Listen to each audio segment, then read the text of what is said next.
Bismillahirrahmanirrahim. Assalamualaikum warahmatullahi wabarakatuh. Kami mahasiswa dari Universitas Negeri Makassar. Video ini dibuat untuk menyelesaikan salah satu tugas kelompok di mata kuliah Pendidikan Kewarganegaraan dengan dosen pembimbing Bapak Muhammad Asriadi, SPD, MPD. Kami dari kelompok 6 terdiri dari 5 anggota yang masing-masing bekerja sama dalam memenuhi tugas ini. So, inilah video presentasi dari kami.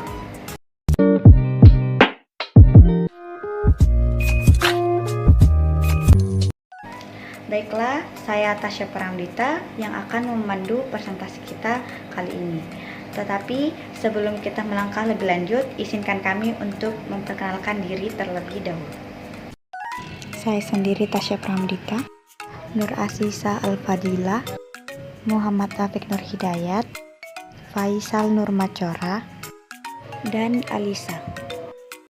Kami dari kelompok 6 akan mempresentasikan tentang bab 1 tentang konsep dan urgensi identitas nasional.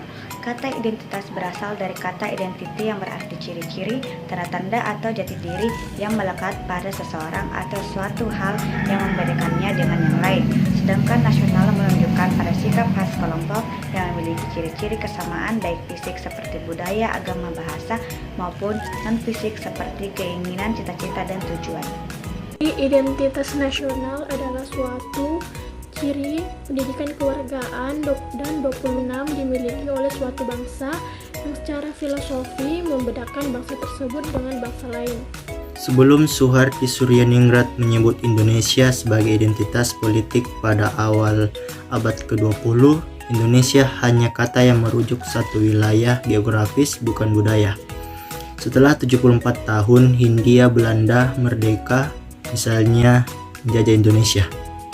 Tak hanya itu, Indonesia juga memiliki keragaman temporal dengan komunitas masyarakat digital yang bisa hidup berdampingan dengan kelompok masyarakat yang masih menggunakan teknologi prasejarah. Sepanjang abad ke-20, identitas bangsa dinantik dengan ideologi nasional, politis, abstrak, dan menyeluruh. Bab 2 unsur-unsur dinamika dan tantangan identitas nasional. Salah satu cara untuk memahami identitas suatu bangsa adalah dengan cara membandingkan bangsa satu dengan bangsa yang lain dengan cara mencari sisi umum yang ada pada bangsa itu.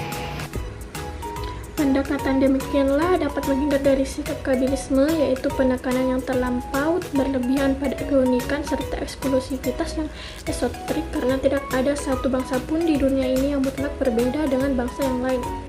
Menurut Sumarno Sudarsono, identitas nasional merupakan sesuatu yang terbuka untuk diberi makna baru agar tetap relevan dan fungsional dalam kondisi aktual yang berkembang dalam masyarakat. Sebagian besar penduduk Indonesia bermata pencaharian sebagai petani. Sistem kemasyarakatan secara umum di sebagian besar suku-suku Indonesia adalah sistem Gemeinschaft, suatu sistem kekerabatan di mana masyarakat mempunyai ikatan emosional yang kuat dengan kelompok etnisnya. Masyarakat Indonesia mempunyai kecenderungan membuat perkumpulan-perkumpulan apabila mereka berada di luar daerah. Misalnya saja masyarakat Indonesia yang berada di luar negeri, mereka akan membuat organisasi penghidupan Indonesia di mana mereka tinggal. Bab 3, konsep dan urgensi integrasi nasional. Makna integrasi nasional menurut Ramlan Subakti adalah proses penyatuan berbagai kelompok sosial budaya dalam satu kesatuan wilayah dan dalam suatu identitas nasional. Kata ini berasal dari bahasa Latin integer, yaitu berarti utuh dan menyeluruh. Menurut Suroyo, integrasi nasional mencerminkan proses persatuan orang-orang dari berbagai wilayah yang berbeda atau memiliki berbagai perbedaan baik etnisitas, sosial budaya, atau latar belakang ekonomi menjadi satu bangsa, terutama karena pengalaman sejarah dan politik yang relatif sama. Pentingnya integrasi nasional. Ada dua hal yang dapat menjelaskan hal ini. Kedua, bagi negara-negara baru, tuntutan integrasi ini juga menjadi masalah pelik bukan saja karena perilaku pemerintah kolonial sebelumnya, tetapi juga latar belakang bangsa yang bersangkutan. Negara bangsa merupakan negara yang di dalamnya terdiri dari banyak bangsa yang selanjutnya bersepakat bersatu dalam sebuah bangsa yang besar.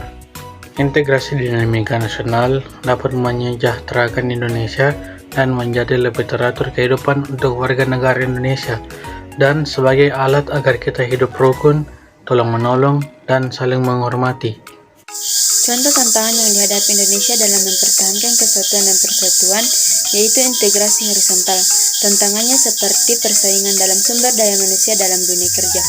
Solusinya adalah berani bersaing dengan negara lain, memperlihatkan bahwa negara kita juga mampu melakukan seperti apa yang mereka lakukan, berfokus dan melakukan sesuatu. Bab 4, Dinamika dan Tantangan Konstitusi Negara Republik Indonesia. Integrasi nasional sangat diperlukan oleh negara Indonesia karena dari integrasi nasional dapat mempersatukan perbedaan-perbedaan yang ada di Indonesia, sehingga tidak adanya konflik perpecahan yang terjadi dikarenakan perbedaan semata. Menghargai keberagaman suku bangsa merupakan upaya untuk menjaga persatuan Negara Kesatuan Republik Indonesia. Dan untuk mewujudkan cita-cita bangsa Indonesia adalah masyarakat yang terdiri dari beraneka ragaman suku bangsa yang memiliki adat istiadat yang berbeda-beda. Toleransi adalah cara menghargai dan menerima perbedaan atas berbagai perilaku, budaya, agama, dan ras yang ada di dunia ini. Toleransi adalah keniscayaan bagi bangsa majemuk dengan berbagai latar belakang, suku, agama, dan ras seperti Indonesia. Bhinneka Tunggal Ika yang mengandung makna meskipun Indonesia berbineka tetapi terintegrasi dalam kesatuan, sehingga Sesanti Bhinneka Tunggal Ika bukan hanya suatu slogan tetapi merupakan pemersatu bangsa Indonesia. Bahasa Indonesia sebagai bahasa persatuan bahasa Indonesia lahir pada tanggal 28 Oktober 1928. Pada saat itu, para pemuda dari berbagai pelosok Nusantara berkumpul, berkerapatan dan berikrar, bertumpah darah yang satu, tanah Indonesia, berbangsa yang satu, bangsa Indonesia, menjunjung tinggi bahasa persatuan yaitu bahasa Indonesia. Itulah tadi video presentasi dari kami. Lebih dan kurangnya mohon dimaafkan. Wassalamualaikum warahmatullahi wabarakatuh.